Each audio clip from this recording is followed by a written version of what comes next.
Fala, meu povo, aulinha bem rápida aqui sobre empresas estatais, enfatizando empresa pública e sociedade de economia mista, mas a gente vai falar um pouquinho também das subsidiárias, tá bom?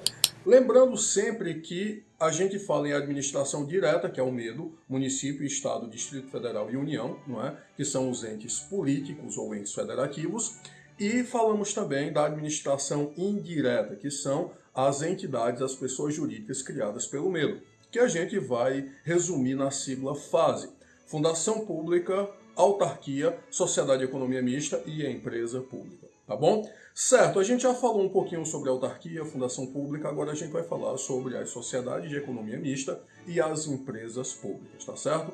E o que é que a gente tem para falar sobre essas danadas? Primeira coisa, a criação dessas pessoas jurídicas, como a gente sabe, ela sempre vai estar relacionada com a lei. A iniciativa da lei criadora, a gente sabe, é do chefe do poder que decidir pela sua criação, sendo que as pessoas jurídicas de direito público, as autarquias e as fundações públicas de direito público, elas são criadas pela lei e as pessoas jurídicas de direito privado são autorizadas por lei.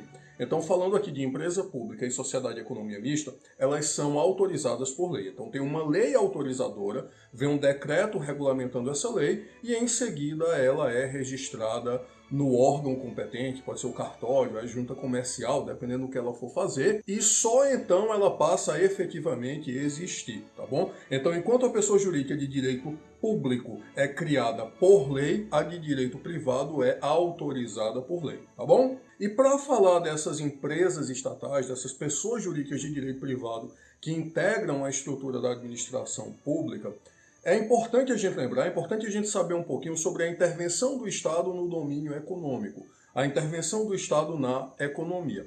Essa intervenção do Estado na economia, ela pode ser de forma indireta, através da regulação, e aqui vão ser aquelas políticas públicas de indução, fiscalização, planejamento, ou ela pode ser uma intervenção direta, o Estado pode ir lá e colocar uma empresa para explorar uma atividade econômica, para prestar um serviço público ou sob regime de monopólio. Então, a questão aqui é, o Estado eventualmente pode colocar uma empresa para atuar na economia.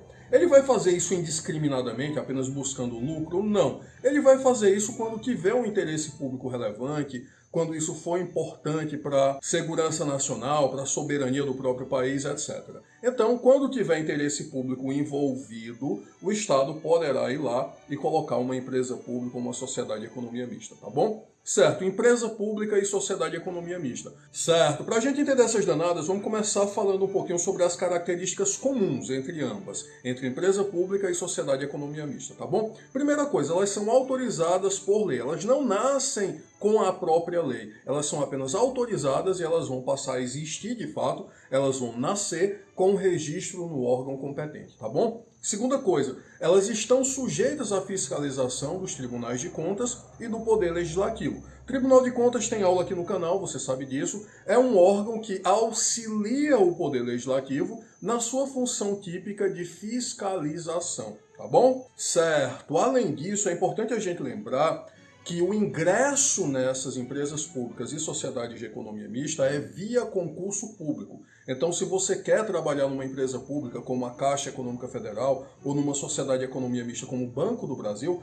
você precisa prestar concurso público. Uma vez aprovado nesse concurso, você vai ser seletista. O teu vínculo vai ser regido pela CLT, a Consolidação das Leis do Trabalho. Ou seja, você não vai ser estatutário, você não vai ter uma lei específica regendo o teu vínculo, tá bom? Mas isso não significa que seja ruim, não. É uma ótima carreira. Pablo, isso tem exceção? Tem sim. Os seus dirigentes, eles ocupam cargo em comissão, ou seja, cargo de livre nomeação e livre exoneração. A remuneração dos empregos públicos, ela não está sujeita ao teto constitucional, exceto quando eles receberem recursos públicos para pagamento de despesa de pessoal ou de custeio em geral. Isso vai estar lá no artigo 37, parágrafo 9º da Constituição, tá bom? As empresas públicas e sociedades de economia mista, elas também estão sujeitas à proibição de acumulação de cargos, empregos ou funções públicas, no termo da Constituição, está lá no artigo 37 da Constituição. Certo, o que mais que a gente tem para falar sobre essas danadas? Elas têm o dever de licitar, ou seja, para contratar, para celebrar um contrato, elas precisam realizar licitação. Isso aqui também vai ter uma exceçãozinha bem interessante, que é o seguinte: Se ela for exploradora de atividade econômica, na sua atividade fim, ela não licita. Vou te dar um exemplo. Pensa, por exemplo, o Banco do Brasil, a Caixa Econômica Federal. Já pensou, você querer abrir uma conta no Banco do Brasil, você precisar participar de uma licitação? Seria loucura, né? O Banco do Brasil não teria condições de atuar no mercado dessa forma, não. Então, na sua atividade fim, então abrir conta, conceder empréstimo, atividade bancária em geral, ele não precisa licitar, tá bom? E isso é uma condição para que ele possa atuar livremente na economia, assim como os bancos privados, assim como, sei lá, o Santander, o Bradesco, o Itaú, etc, tá bom? Só que as atividades meio, essas sim precisam de licitação. Então, se o Banco do Brasil quer contratar, por exemplo, uma empresa para realizar serviços gerais, faxina nas agências e tal, aí ele precisa licitar. Ele só não licita a atividade fim. As empresas públicas e sociedades de economia mista que exploram a atividade econômica, elas não licitam, elas não precisam abrir licitação para contratar na sua atividade fim, mas na atividade meio, essa sim precisa, tá bom? Outra característica comum é a impossibilidade de falência, isso está previsto especificamente na lei de falência. Olha aí o direito administrativo dialogando com o direito empresarial, não é? Então elas não abrem falência, elas são autorizadas por lei, e sua eventual extinção, privatização, o que quer que seja, vai se dar também na forma da lei, tá bom? Certo, vamos falar um pouquinho agora sobre as empresas públicas. Observação importante aqui. Olha só, o nome é empresa pública, mas apesar disso é uma pessoa jurídica de direito privado. Aí você olha para mim e diz, Pablo, mas isso é óbvio, todo mundo sabe disso. Não. Quem está tendo o seu primeiro contato com o direito administrativo, quem está começando a estudar direito administrativo agora, e você também já passou por isso, tem uma certa tendência a confundir. Porque empresa pública, deve ser uma pessoa jurídica de direito público. Não, está errado.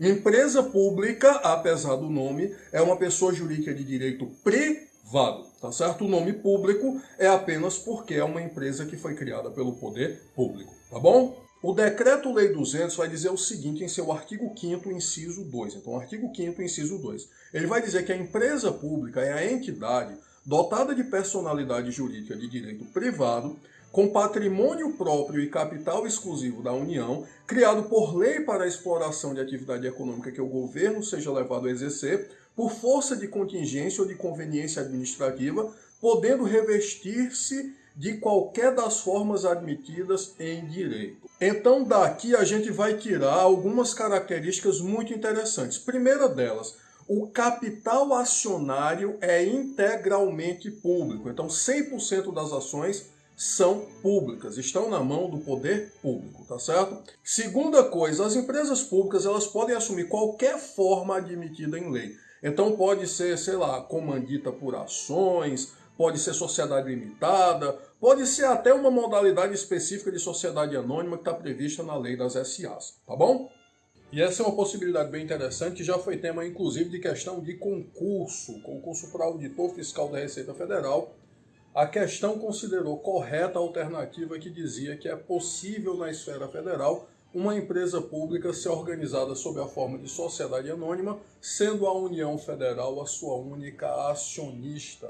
E na lei das sociedades anônimas, essa possibilidade vai aparecer especificamente na seção que trata da subsidiária integral, tá certo? E por fim, uma observação interessante é, se ela for uma pessoa jurídica integrante da administração pública federal, como por exemplo a Caixa Econômica Federal, o foro competente quando você quiser processá-la vai ser a Justiça Federal, tá certo? Sociedade de economia mista. O que é que a gente tem para falar sobre a sociedade de economia mista? A definição também vai estar no Decreto-Lei 200.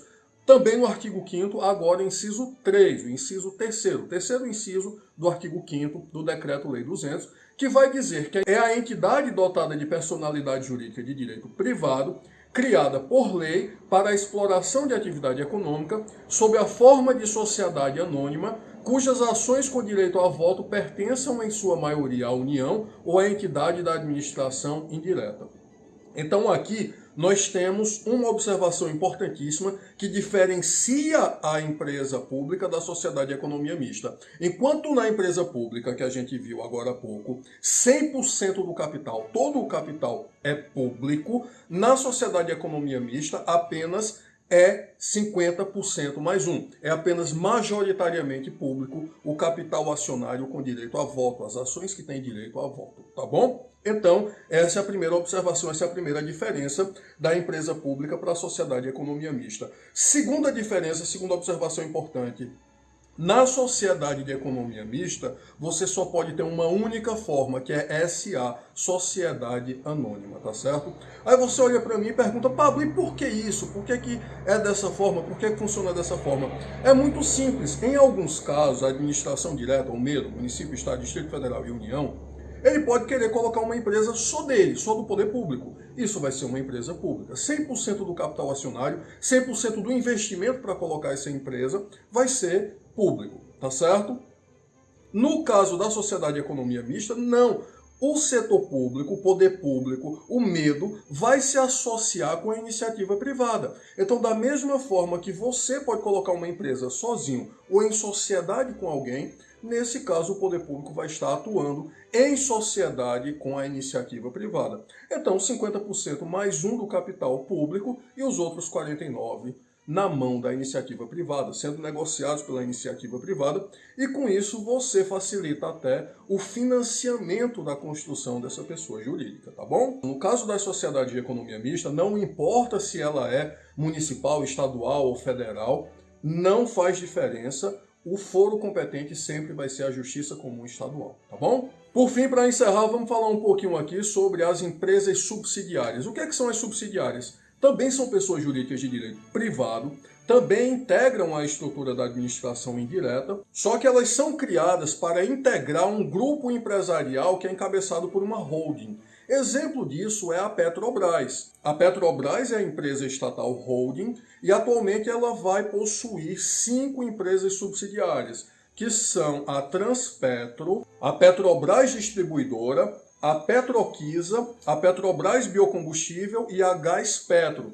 Então, a holding ela vai funcionar como sendo um guarda-chuva e embaixo dela estão as subsidiárias, tá bom? Lembrando que nos termos do artigo 37, inciso 20 da Constituição, então 37, inciso 20, XX, tá bom? A criação das subsidiárias vai depender de autorização legislativa, bem como a sua participação em empresa privada. Então, para você criar uma subsidiária ou para que ela tenha uma participação numa empresa privada, é necessário que haja autorização legislativa.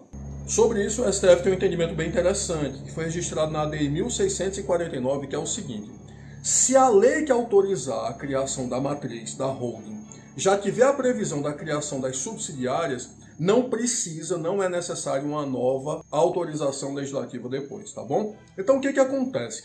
Para criar uma empresa pública, uma sociedade de economia mista, a gente já sabe, é necessário que haja autorização legal. É necessário que exista uma lei autorizando essa criação. Tá bom. Se essa lei não disser nada para a criação de uma subsidiária, de uma nova pessoa jurídica vinculada a essa primeira, vai ser necessário uma nova autorização legislativa. Se, entretanto, essa lei já trouxer autorização, não precisa estar perturbando, estar aperreando o legislativo. Não, a lei já autorizou, já está tudo certo, já sub. Então é isso, eu espero sinceramente que você tenha gostado da nossa aula de hoje, que você tenha conseguido aprender alguma coisa nova. Se você já sabia disso tudo, que tenha servido para te ajudar a fixar esse conteúdo, a entendê-lo melhor, tá bom? Se você gostou e quiser deixar o seu like, eu agradeço demais de coração. Se você quiser, além disso, se inscrever no canal e ativar o sininho das notificações, vai ser ótimo. Você vai ser avisado sempre que tiver o lançamento de um vídeo novo, tá bom? Então é isso, mais uma vez espero que tenha gostado. Se você tiver alguma sugestão, alguma crítica construtiva,